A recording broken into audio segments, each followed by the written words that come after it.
Some materials produce electricity when exposed to light beams. A search on what LED color produces electric current was conducted using the analog BOM and galvanometers to measure the amount of voltage and current.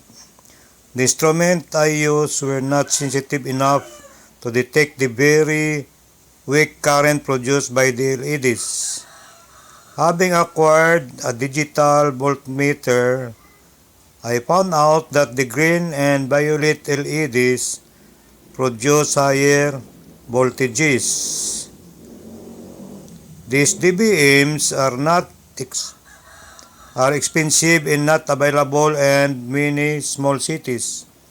Here is the design of a photoelectricity detector made from components found in many electronic stores. It is a very rugged and easily constructed device using one NPN transistor, two resistors, one red LED, one piece 9-volt battery, two pieces alligator clips, a plastic enclosure, and one piece of an NPN transistor. When using my digital voltmeter or DBM, I was able to measure the green LED output voltage when under the shade.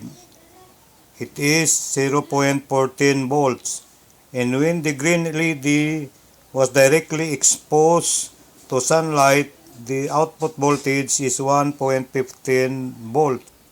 The typical output voltage of a violet LED when under the shade is 0.55 volts, and when the LED is exposed to direct sunlight, it is 0.70 volts.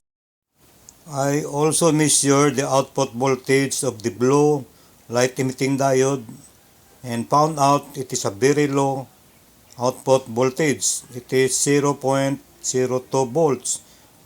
When compared to that of the green LED, which is 0.14 volts, and the violet LED, which is 0.55 volts, when they are all under the shade, this blue LED indicates that it is not a good material to illustrate photoelectricity.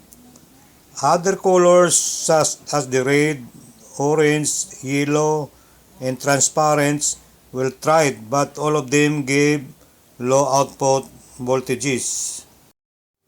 I also measured the output voltage of the violet LED when the legs are reversed.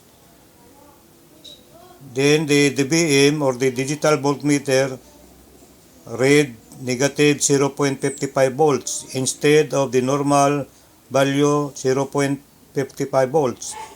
This indicates that photoelectricity from the violet LED is direct current. It is similar to the voltages produced by dry cells. When making the photoelectricity detector, these are the components to be used.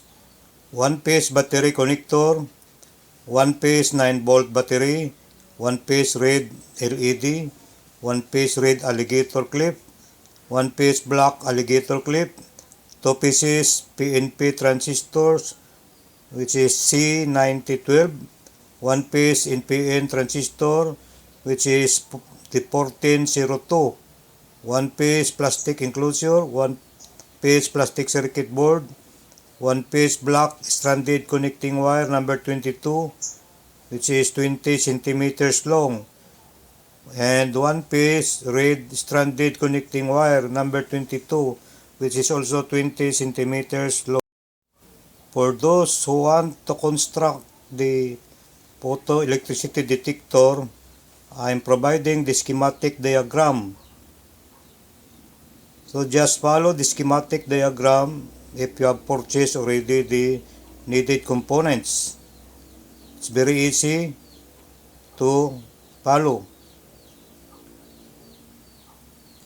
These are the do's and don'ts when assembling the photoelectricity detector. Number 1, use a 20 mm by 30 mm plastic strip to serve as the circuit board. Number 2, avoid using a PCB as circuit board and using an etching solution to use the copper foil as wires and connectors. Number 3, use the suggestive components and avoid using transistor substitutes. The transistors were the best in terms of cost, beta gain, and low current leakage. Other substitutes have low beta gain and high current leakages. Number 4, you will be dealing with very low current in the order of nanoamperes. So using etching solutions will complicate the testing of the components. Number 5, hand wire the components. There are only very few components and only 8 soldered junctions. It will take only an hour or 2 to complete the assembly and testing of the device.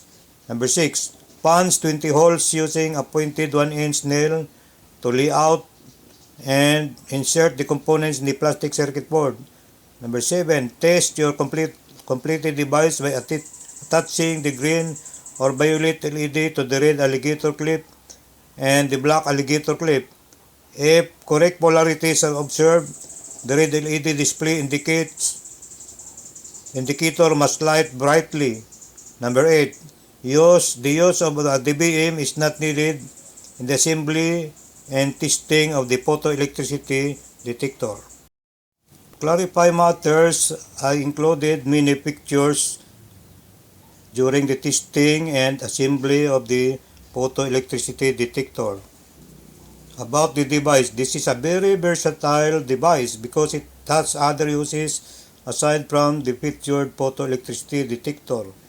It can be used as a very small current detector in the nanoamperes range, but this will be featured in the next video.